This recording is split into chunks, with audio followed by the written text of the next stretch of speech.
Assalamualaikum warahmatullahi wabarakatuh.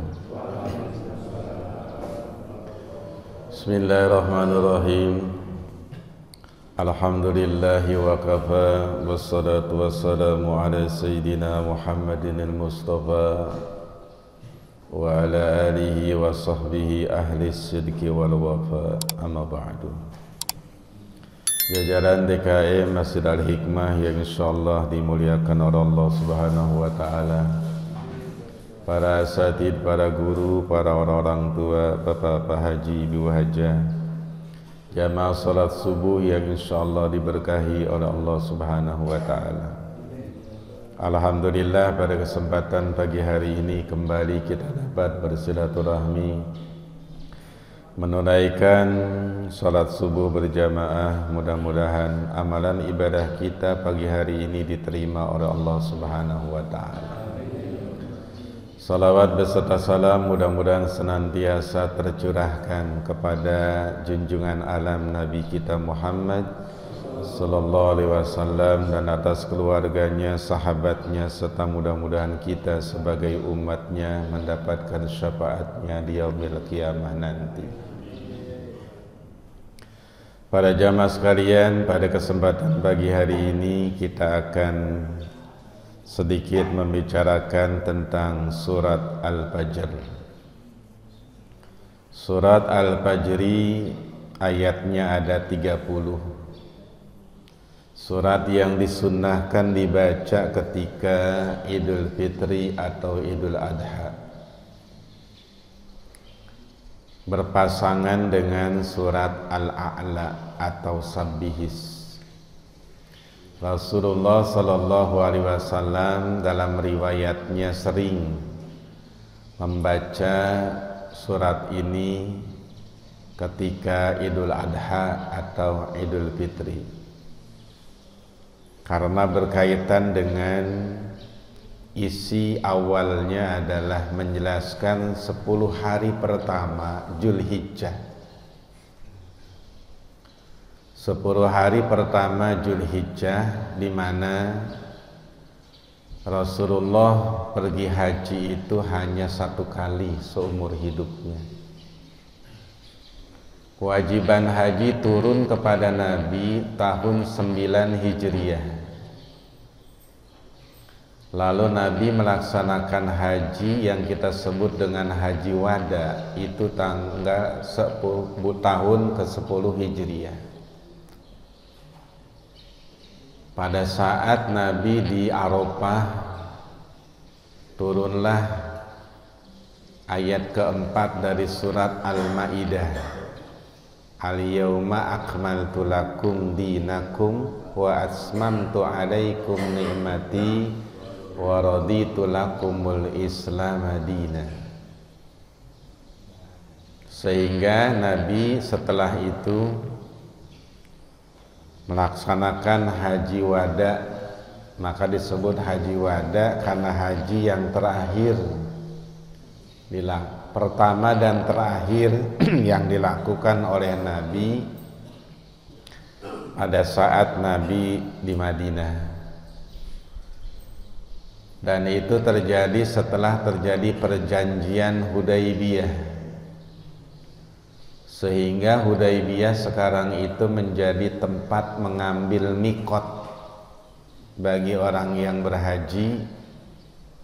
Jaraknya 45 km dari Masjidil Haram.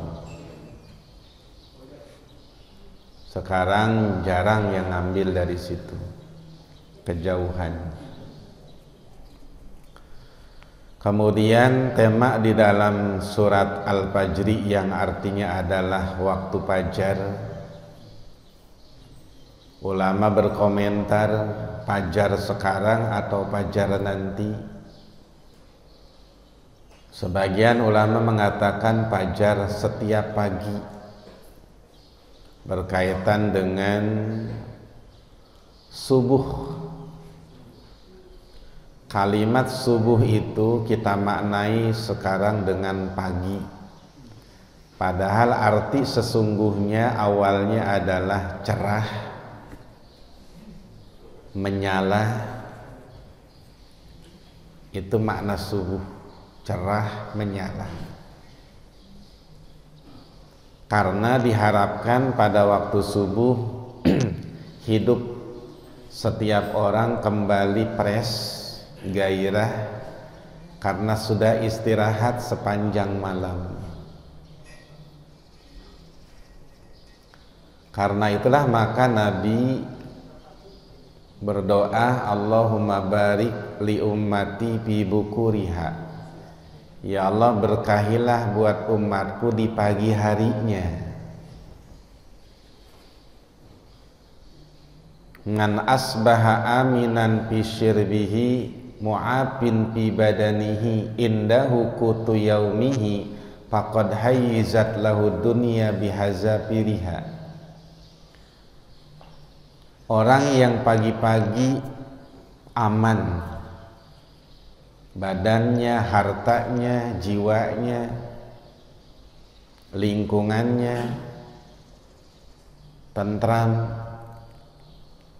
Indahu kutu yaumihi, pagi-pagi duit punya, beras ada, pangan cukup. Maka kata Nabi, faqad hayyizat lahu dunya bihazafiriha, berarti dia sudah megang dunia.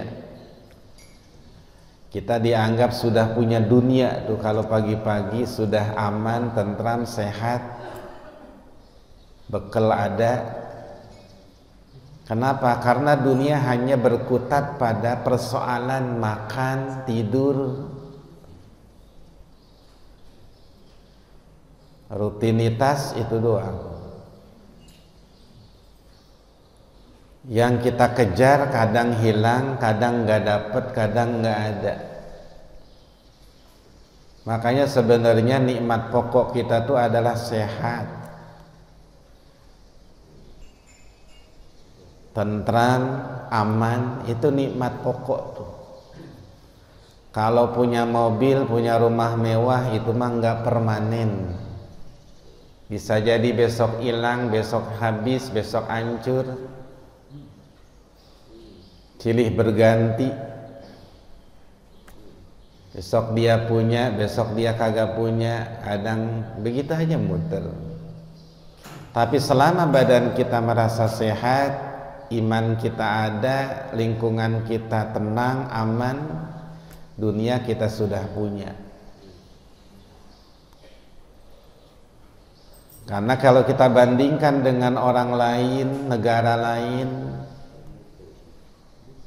kebakaran, peperangan, kehancuran, ribut segala macam, maka seberapapun harta kita punya, hidup nggak nyaman. Maka ketika awal fajar kita sudah aman, nyaman, kemudian kita doa, insya Allah semakin siang sore kita akan semakin berkah. Maka ada doa begini, Allahumma ij'al awwala hadzal yaumi salaha wa awsatahu falaha wa akhirahu najaha.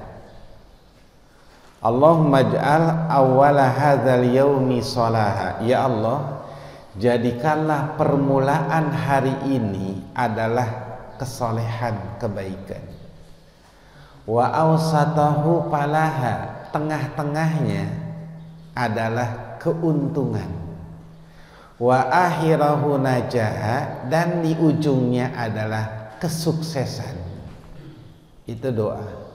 Jadi paginya baik, siangnya beruntung, sorenya sukses. Udah. Kemudian tema di dalam surat Al-Fajr ini tentu bahasanya tidak ada lain kecuali bahas manusia.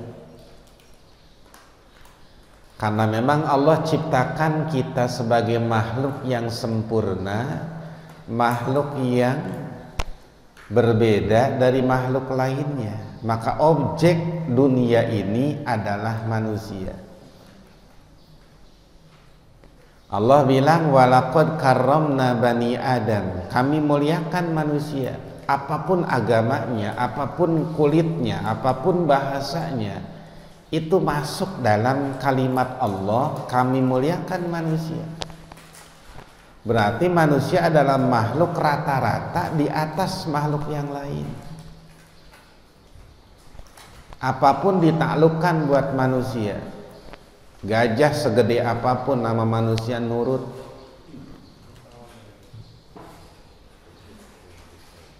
Lautan, udara, darat, taklukin semuanya manusia. Kalau hewan ada yang di atas, di bawah nggak bisa. Ada yang di darat, naik, terbang kagak bisa. Tapi manusia mah laut bisa, darat bisa, udara bisa. Semuanya ditaklukkan buat manusia. Dalam surat Yasin itu wazallalnaha faminha rakubuhum wa minha ya'kulun. Binatang itu ditaklukkan buat manusia, sebagian dimakan, sebagian dijadiin kendaraan. Manusia ditunggangin juga tuh kan binatang, dimakan juga. Itulah kemudian nikmat mana lagi yang kamu dustakan, gitu kata Allah. Maka sebenarnya manusia itu tidak boleh hidupnya ngeluh. Mengeluh itu berarti hanya mengingkari nikmat. Mengeluh kepada manusia itu nggak boleh, kecuali mengeluhnya kepada Allah. Innama ashku basi wa huzni ilallah. Aku nih ngeluh kesedihanku, penderitaan hidupku hanya kepada Allah itu. Kalau kita ngeluh sama manusia, ya sama-sama ngeluh. Kalau kita cerita kesusahan kita kepada manusia, ya sama-sama susah. Akhirnya nangis bareng. Nah, maka keluhan hanya kepada Allah Subhanahu wa ta'ala. Kalau pagi hari ini hati kita sudah tidak nyaman, hati kita tidak syukur, hati kita tidak mau bahagia, maka ya nanti sore pun begitu. Maka mudah-mudahan hari ini dan selanjutnya kita diberikan keberkahan Allah Subhanahu wa ta'ala. Nah, pada ayat yang 16, pada ayat 16-17 itu, ini tema pentingnya. Manusia itu ada dua tipe kata Allah. Fa'ammal insanu idza mabtalahu rabbuhu fa'akramahu wa na'amah fayaqulu rabbi akraman. Manusia itu jika Allah kasih rezeki yang banyak, harta yang banyak, dikasih nikmat, dipupuk oleh nikmat Allah, maka pasti dia akan mengatakan Rabbi akraman, Allah memuliakan saya.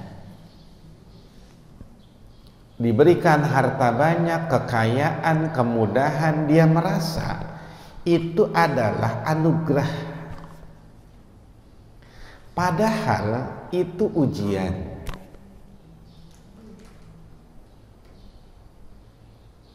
Karena Allah bilang kebaikan dan keburukan itu adalah ujian selama kita hidup di dunia.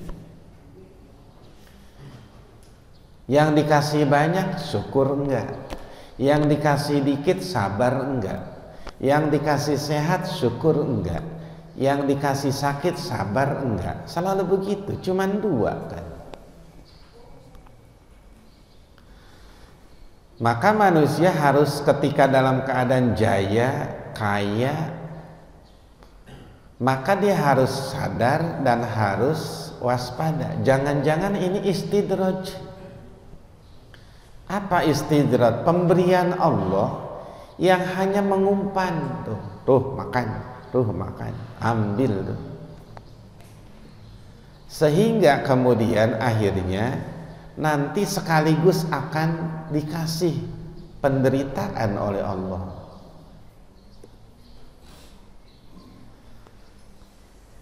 Maka di bulan Rajab itu kan peristiwa Isra Mi'raj. Malaikat tuh punya PR yang lama belum bisa terpecahkan. Apa jawabannya? Nah, kebetulan Nabi dimi'rajkan oleh Allah. Disitulah malaikat bertanya kepada Nabi tentang hal yang ratusan tahun belum terpecahkan. Pertama namanya munjiat. Apa munjiat? Kafarat, muhlikat, darajat. 4 persoalan. Nah, yang munjiat itu adalah tipe hidup manusia. Amal-amal yang bisa menyelamatkan manusia, yang pertama adalah at-taqwa fisirri wal alaniyah. Takwa dalam keadaan sendiri atau rame-rame. Kita apakah sama ibadah kita kalau lagi rame-rame dengan sendiri? Nah, bagaimana sholat kita ketika kita sholat sendiri dengan sholat berjamaah? Kalau ada perbedaan, takwa kita belum. Khusyuk kita apakah lagi sendiri atau lagi bareng-bareng? Kalau lagi bareng-bareng bagaimana, sendiri bagaimana? Kalau ada perbedaan, takwa kita belum. Kalau lagi dihina dengan disanjung, beda enggak? Kalau sama saja antara sanjungan dengan hinaan, hebat, takwa kita sudah sempurna. Kemudian yang kedua yang bisa menyelamatkan itu adalah al-qasdu fil faqri wal ghina. Hidup sederhana ketika miskin dan ketika kaya. Kaya ya biasa begitu, sederhana ya sama. Kan kalau kita beda, kalau lagi punya kelihatan beda, kalau nggak punya kelihatan juga. Jalannya juga beda kalau lagi punya.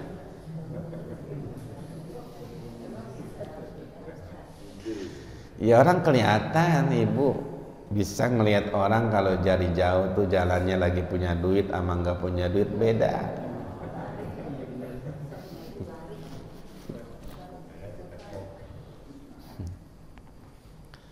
Nah, bagaimana caranya? Ketika punya ya sama aja, biasa aja gitu maksudnya. Toh yang hal itu mah kan pulang pergi, datang pergi itu. Enggak permanen namanya. Nah, kemudian yang kedua dalam ayat ini, ketika manusia dikasih susah oleh Allah, didikitkan rezekinya, hartanya oleh Allah, dia ngomongnya, Allah telah merendahkan saya. Merasa tidak disayang oleh Allah, merasa tidak diperhatikan oleh Allah, merasa tidak diijabah doa oleh Allah, merasa dijauhin oleh Allah ketika nggak punya. Kenapa demikian? Padahal Allah udah bilang, kadang sesuatu yang kita seneng belum tentu bagus buat kita. Sesuatu yang kita tidak suka bisa jadi bagus buat kita. Kita dikasih sehat, menurut kita bagus. Begitu sehat, ibadah jarang, zikir, tasbih kurang. Berarti kan nggak bagus. Begitu dikasih sakit, yang disebut ya Allah, Subhanallah, la haula wala quwata illa billah. Gitu. Ngeriyengnya aja tasbih. Orang sakit itu ngeriyengnya, Pak, itu tasbih. Itu baca tasbih namanya. Jadi kalau sakit sering-sering ngeriyeng, cuman berisik. Nah, manusia begitu tipenya.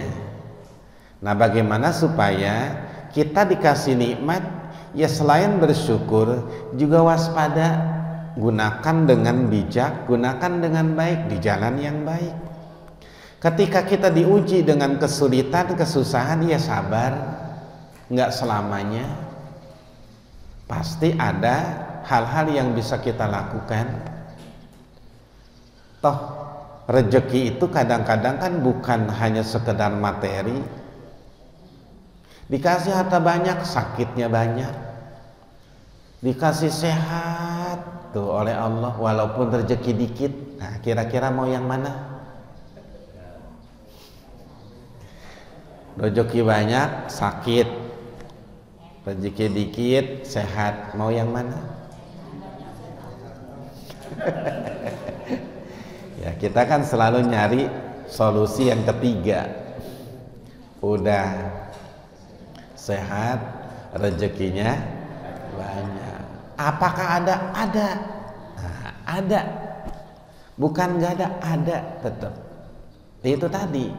Ketika dikasih nikmat, buru-buru nikmat itu kita syukuri. Nah, banyak zikir kepada Allah, maka nikmat itu akan jadi nyaman buat kita dan badan kita akan sehat.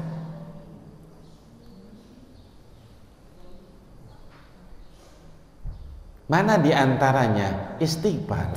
Allah nggak ngasih banyak-banyak, istighfar. Ketika kita membiasakan beristighfar setiap hari, sebanyak-banyaknya kita beristighfar kepada Allah, pertama badan kita akan sehat, jiwa kita sehat, rezeki kita lancar, dapat rezeki yang tidak diduga, urusan beres tuh. Banyak. Itu aja, nggak susah-susah. Dosa terampuni, gitu. Kan enak. Allah dan Rasul itu selalu menggiring kita pada amal yang gampang dan mudah buat kita, tapi untungnya banyak. Ya memang itu tipe kita kan. Beli apa-apa juga begitu, pengennya berkualitas tapi murah, gitu kan. Pengennya mah. Barang bagus, berkualitas, harga, begitu. Emang mauan kita begitu. Sahabat datang kepada Nabi begini bilang, ya Rasul, dosa saya gede bener. Gede bener. Gede dosa saya. Apakah lebih besar dari langit? Lebih besar dari langit dosa saya. Apakah lebih besar dari bumi? Lebih besar dari bumi dosa saya. Apakah lebih besar dari arasy Allah? Lebih besar sepertinya dosa saya. Apakah lebih besar dari kursi Allah? Lebih besar kayaknya. Tuh, dia bilang begitu. Hari kan gede bener tuh dosa. Lalu terakhir Nabi bilang, apakah lebih besar dari ampunan Allah? Dia bilang, kalau ampunan Allah, rasa-rasanya lebih besar ampunan Allah daripada dosa saya. Kata Nabi, kalau begitu kamu yakin ampunan Allah lebih besar dari dosamu, minta ampunlah kepada Allah. Allah akan ampuni dosamu. Caranya, kata Nabi, sekarang gini aja, supaya dosa kamu diampuni Allah, berjihadlah di jalan Allah. Perang Rasul, iya. Rasul, saya orangnya takut. Jangankan sama senjata, pedang, tombak, jarum aja saya takut. Orangnya penakut. Ada yang lain enggak? Ada, kata Nabi. Sholatlah di malam hari, sholat malam, qiyamul lail kamu lakukan, maka dosamu akan diampuni. Kata dia, ya Rasul, saya orangnya ini penakut, kalau bangun malam kudu diantar. Kadang diantar istri, kadang diantar anak. Suara kresek-kresek dikit, takut saya. Ada enggak yang lain? Kata Nabi, ada. Apa itu? Puasa lah, puasa sunat lah. Senin, Kemis gitu kamu puasa. Kata dia, ya Rasul, saya orangnya enggak tahan lapar. Saya orangnya nggak bisa tuh nahan lapar. Kadang roti 2-3 masih belum nendang. Rasa-rasanya saya juga nggak kuat puasa. Kata Nabi, macam-macam nih orang. Ada nggak yang lain? Ada. Oh, mana? Baca ini aja udah. Subhanallah wa bihamdihi subhanallahil azim. Baca itu, dosa kamu diampuni. Itu digiring pada kalimat amal yang paling enteng dan tidak memberatkan. Kenapa? Karena Allah mengikrarkan dirinya sebagai Ghafur, Maha Pengampun. Wa rahmati wasi'at kulla syai'in. Allah mengikrarkan kasih sayangku itu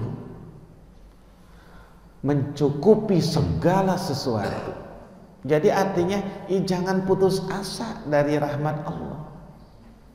Qul ya ibadiyalladzina asrafu ala anfusihim la taqnatu mir rahmatillah innallaha yaghfiruz dzunuba jami'a.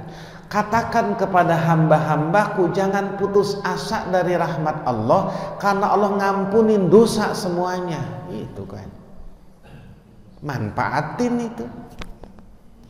Kita kan kalau jalur ibadah, jalur orang-orang yang jihad nggak bisa.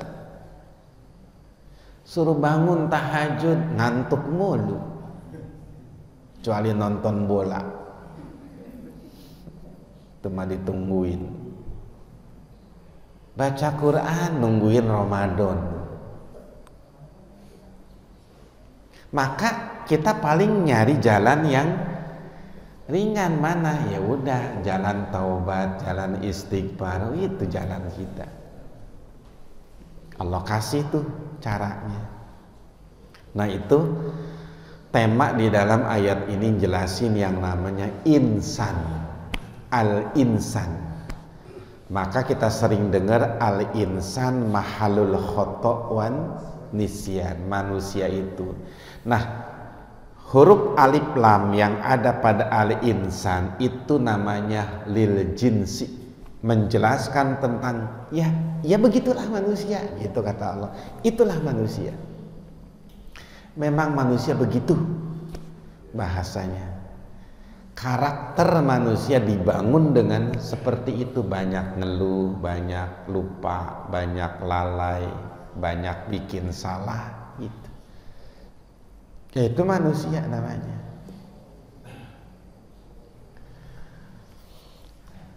Ayat pertama, Bismillahirrahmanirrahim, wal fajri, demi waktu fajar.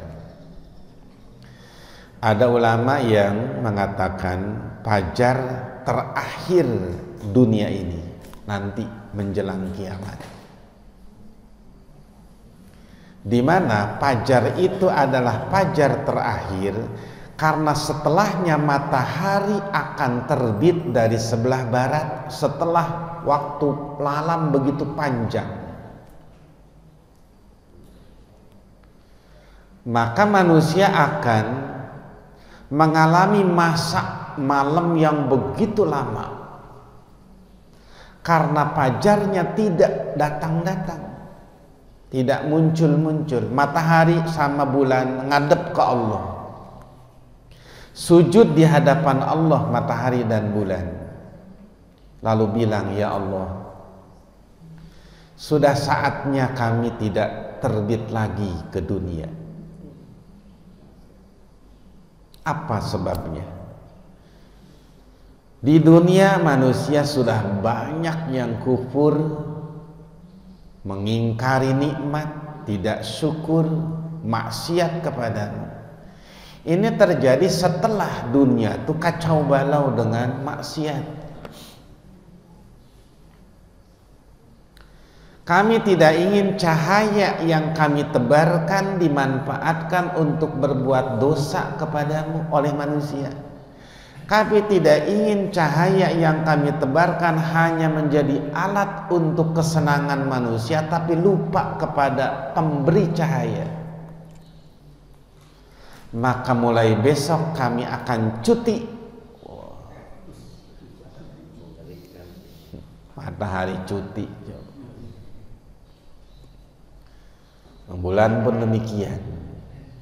Ya udah, kata Allah, memang sudah waktunya. Akhirnya orang-orang yang segelintir orang dari makhluk di dunia ini yang ibadah nungguin kapan subuh, kapan siang, tidak muncul-muncul. Quran sudah dibaca, zikir sudah selesai, tahajudnya berapa rakaat ditambah, kok tidak muncul-muncul fajar? Maka nanti ini menjadi fajar terakhir di alam dunia. Sebagian ulama mengatakan ini adalah fajar setiap hari yang menjadi penanda pergantian siang dan malam, di mana malaikat mulai berganti tugasnya masing-masing, menandakan manusia itu hidup, satu diatur, yang kedua diukur, yang ketiga diawasi. Kita ini makhluk istimewa, rezeki disiapin, umur disediain, hidup diatur, dijagain. Setiap gerak-gerik kita dipantau tuh, ada kameranya. Malaikat kan kanan kiri sekarang bukan nyatet lagi, Pak, ngerekam. Malaikatnya udah canggih. Iya. Udah tuh. Tinggal nanti di akhirat pasang tuh, nih, put. Siapa yang bisa bohong? Enggak ya Allah, lihat buktinya. Udah, nggak bisa berkutik. Semua itu dalam rangka Allah ingin memuliakan manusia. Kalau orang tidak dimuliakan, kalau orang dihinakan, kan hidupnya dibiarin. Kita kesel, kita marah, kita tidak peduli biasanya. Orang tua kesel sama anaknya, biasanya jajan gak dikasih, bodoh amat, mau makan mau enggak, itu lagi kesel begitu. Tapi Allah tidak seperti manusia. Kenapa demikian? Karena kalau ada orang yang kufur hari ini, ada orang yang berbuat dosa besar hari ini, kemungkinan untuk taubat banyak. Dia bisa saja berubah menjadi orang yang paling soleh. Kalau orang taat hari ini, takwa hari ini, belum tentu nyampe di ujung hidupnya dia masih takwa, bisa jadi berubah. Maka yang taat ya jangan sombong dengan ketaatannya, yang maksiat jangan putus asa dengan dosanya. Allah buka tuh kemungkinan orang hidup. Sekarang kita nggak punya, bisa jadi besok punya. Sekarang yang punya, besok kagak punya. Ya begitu hidup. Supaya kita tetap hidup ini ada timbangannya, ada remnya, sehingga hidup kita teratur. Kan kita pengennya manusia begitu, hidup nyaman, tenang, husnul khotimah, udah selesai. Tapi kan ada yang taat, ujungnya kepleset. Harusnya ke surga, nyelonong ke neraka dulu. Cuman bagusnya kita punya Nabi kita Muhammad Sallallahu Alaihi Wasallam yang menjamin tuh. Menjamin. Mana jaminannya? Isra Mi'raj Nabi minta dikasih 3 sama Allah. 1, sholat 5 waktu. Ini sebagai jaminan hidup kita nih. Sholat 5 waktu. Hari ini nih kita habis sholat subuh. Pasti di dalam hati Bapak Ibu sekalian, nanti zuhur saya sholat. Nggak mungkin di hati zuhur mah gimana nanti. Sholat enggak urusan saya. Pasti kita sudah membayangkan nanti zuhur kita sholat, nanti asar kita sholat. Enggak ada dalam pikiran kita mau ninggalin. Itu jaminan hidup namanya. Selama pikiran kita, azam kita meliputi itu, maka pahala terus dikasih oleh Allah Subhanahu wa Ta'ala. Berarti kita ada di dalam perlindungan, pemeliharaan dari Allah. Kalaupun sebelum asar ada orang yang meninggal, maka asarnya tetap dicatat oleh Allah Subhanahu wa Ta'ala. Gitu. Nih, Ramadan bakal datang. Dikit lagi datang Ramadan. Pasti dalam pikiran kita, saya mau puasa. Nggak mungkin dalam pikiran kita, pokoknya Ramadan besok mas saya mau libur puasa. Nggak mungkin. Pasti pengennya Ramadan besok lebih baik daripada yang lalu, gitu. Kalau ada yang belum nyampe Ramadan udah meninggal, Ramadan sudah dikasih sama Allah pahalanya. Nah ini jaminan hidup tuh pertama. Yang kedua, Nabi dikasih akhir surat Al-Baqarah. Lillahi ma fis samawati wa ma fil ardh wa in tubdu ma fi anfusikum aw tukhfu yuhasibkum bihi. Awalnya begitu. Mana ayat itu bilang begini, manusia nih apa yang dikerjain, apa yang dipikirin dihisab oleh Allah. Jadi berat akhirnya. Sementara pikiran kita kan kadang-kadang jelek atau seringan jeleknya. Ngomong mah enggak nih. Ati mah hayuh aja terus. Ngeliatin tetangga nih, ngomong enggak nih. Tapi ati mah rasain lu dalam hati itu. Kalau itu dihisab oleh Allah, repot kita. Karena sering banget pikiran jelek itu masuk di hati kita. Akhirnya dinego oleh Nabi. Dinego oleh Nabi. Makanya nih surat Al-Baqarah terakhir itu namanya MOU. Perjanjian Nabi dengan Allah. Apa ceritanya dalamnya? Persoalan hati, bahasa hati, cerita hati, obrolan hati tidak dihisab. Kecuali kalau sudah dikerjain. Kita nih ngomelin orang nih Pak, ngomelin orang. Dalam hati nggak dosa. Udah ngomel aja dalam hati, nggak dosa. Kecuali kalau udah dikeluarin dalam mulut, baru tuh ngata-ngatain orang nih dalam hati, brengsek lu. Dalam hati aja udah, nggak dosa. Kesel. Dalam hati. Selama belum dikeluarin oleh mulut, tidak dilakukan tindakan oleh anggota badan, belum dicatat. Nah, ini kan hasil permohonan Nabi. Iya, negosiasi Nabi dengan Allah waktu Isra Mi'raj. Wa mastukrihu, apa yang dipaksa nih? Dipaksa kita lakukan perbuatan dosa karena dipaksa, nggak dosa. Lagi puasa nih, ada yang nodong kita, ayo buka, kalau nggak buka saya tembak. Ya buka aja, apa susahnya? Menyelamatkan kehidupan jauh lebih utama daripada menarik kebaikan. Bahasanya begini, darul mafasid muqaddamun ala jalbil masalih. Nolak kemudaratan, bahaya, lebih bagus daripada narik manfaat. Contoh, kita lagi sholat, kemudian ada anak kecil mau jatuh, batalin sholat. Kenapa? Itu lebih penting, dahulukan itu. Ini mah nyantai ya sholat, yang penting saya sholat dulu. Nggak bisa, nggak diterima itu. Ibu lagi sholat di rumah, Allahu Akbar. Kan sholat wajib mah nggak boleh dibatalin, Pak, dengan sengaja.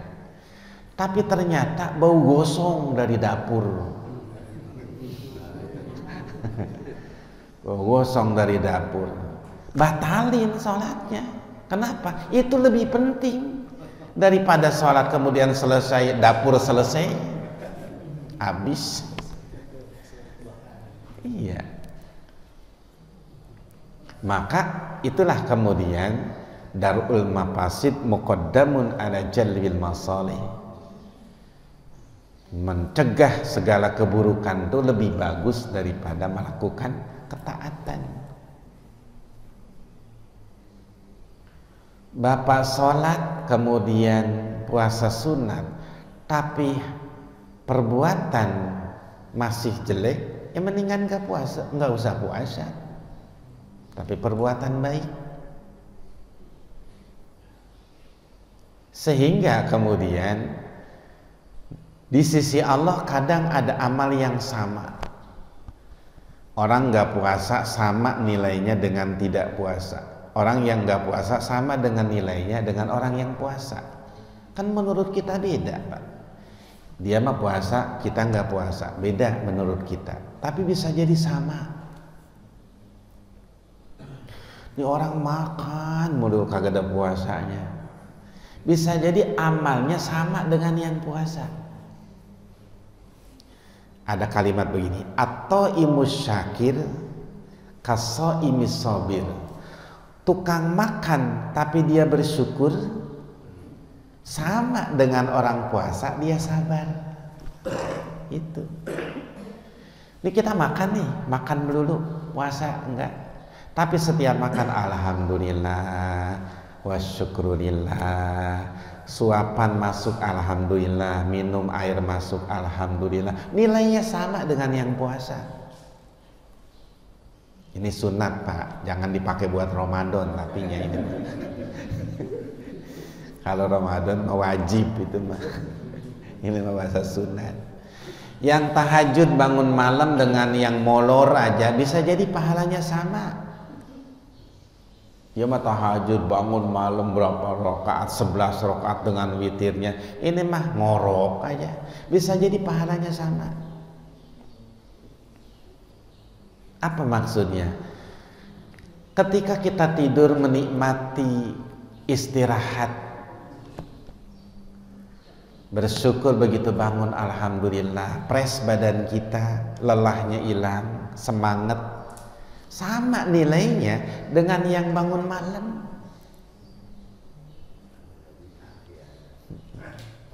Apa maksudnya? Supaya manusia jangan sombong ketika berbuat taat, dan jangan putus asa kalau dia tidak berbuat taat, sehingga akhirnya hidupnya menjadi nyaman aja udah. Itulah ciri kekasih Allah, la khaufun alaihim wa lahum yahzanun. Itu ala inna awliya Allahi la khaufun alaihim wa lahum yahzanun. Ingatlah, kekasih-kekasih Allah tidak ada rasa takut dan tidak ada rasa sedih. Dua tuh. Kalau kita hidup kita sudah tidak punya rasa takut, tidak punya rasa sedih, kekasih Allah nih. Apa maksudnya? Tidak punya rasa takut terhadap apa yang nanti terjadi. Nggak usah khawatir apa yang terjadi besok, Pak. Belum terjadi, biarin aja. Ya besok bagaimana? Ya nggak usah, jalanin aja. Kita udah ikhtiar, udah doa, nanti terserah Allah kita, nggak usah khawatir. Ada si Kabayan nangis, di Kabayan nangis, ceritanya si Kabayan nangis saja. Kata si Abah, Bayan nangis, kenapa nangis? Ini bah, dompet saya hilang. Kapan, di mana? Besok bah. Besok kan belum.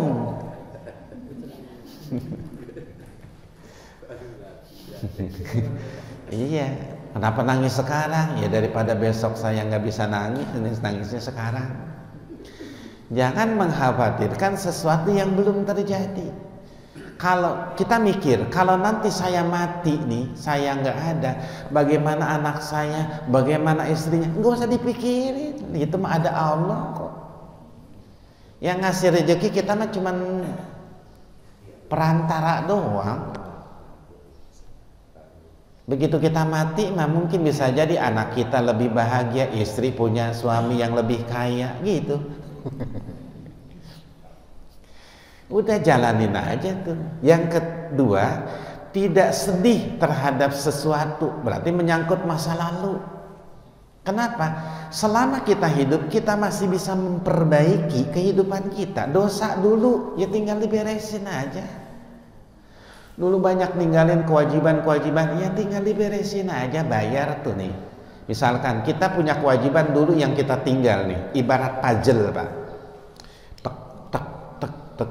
Nih, yang kagak dikerjain bolong, kosong tuh kan. Begitu sekarang kita kodok nih, maka nilainya masuk tuh, tek, tek, tek, masuk lagi dia. Tuh. Kita apa? Kita kodok namanya. Sehingga akhirnya lengkap tuh. Bagaimana tidak gampangnya dan tidak dimudahkan kita oleh Allah berkaitan dengan kewajiban kita. Ada dosa yang dulu, ya siapa sih yang kagak punya dosa? Punya kesalahan dulu, ya siapa sih yang gak punya salah? Kan tinggal istighfar sama manusia, tinggal minta maaf, selesai urusan. Nah inilah kemudian Allah ngiring kita untuk bisa menikmati hidup dengan sebaik-baiknya. Bahwa orang yang paling bahagia adalah orang yang bisa mensyukuri nikmat Allah, bisa sabar terhadap ujian Allah Subhanahu wa Ta'ala. Maka mudah-mudahan kita diberikan kekuatan iman Islam, diberikan kebahagiaan dunia akhirat, diberikan rezeki yang berkah, keluarga yang baik, dan mudah-mudahan selamat dunia dan akhirat. Demikian kurang lebihnya mohon maaf. Subhanakallahumma wa bihamdika asyhadu an la ilaha illa anta astaghfiruka wa atubu ilaik. Al-Fatihah. Bismillahirrahmanirrahim. Alhamdulillahirabbil alamin arrahmanir rahim maliki yaumiddin. Iyyaka na'budu wa iyyaka nasta'in ihdinas siratal mustaqim siratal ladzina an'amta 'alaihim ghairil maghdubi 'alaihim wa'afana karim Allah bihaqqil fatihatil mu'azzamah wa sab'il masani anta tahdana bikulli khair wa anta tafaddal 'alaina bikulli khair wa anta ja'alana min ahlil khair wa anta amilana mu'amalataka li ahlil khair wa anta hafazana bi adyanina wa abdanina wa anfusina wa ahlina wa amwalina wa auladina wa ashabina wa ahbabina min kulli mihnatin wa fitnatin wa bu'sin wa dhair innaka waliyyu kulli khair mutafaddilun bi kulli khair wa mu'ti li kulli khairin ya arhamar rahimin. Da'wahum fiha subhanakallahumma wa tahiyyatuhum fiha salam wa akhiru da'wana alhamdulillahi rabbil alamin. Assalamualaikum warahmatullahi wabarakatuh.